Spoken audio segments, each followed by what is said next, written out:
ആയിക്കോട്ടെ, ഞാൻ ഇന്ന് വന്നിരിക്കുന്നത് ഒരു പുതിയൊരു വീഡിയോ ആയിട്ടാണ്. അപ്പോൾ നമ്മൾ ഇന്ന് ചെയ്യാൻ പോകുന്നത് ഈ ചെമ്പരുത്തി വെച്ചുള്ള ഒരു ഐറ്റമാണ്.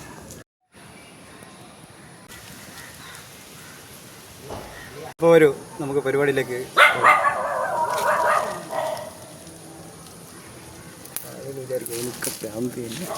അപ്പോൾ നമുക്ക് ഇതിനെ പിഴിഞ്ഞ് താളിയാക്കാം.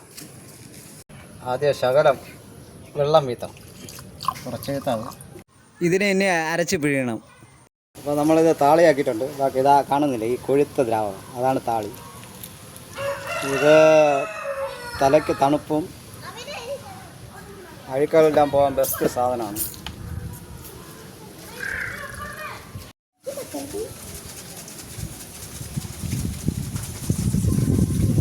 കൂട്ടുകാരെ, ചെമ്പരുത്തി താളി ഉണ്ടാക്കുന്നത് ഇത്ര എളുപ്പമാണ്.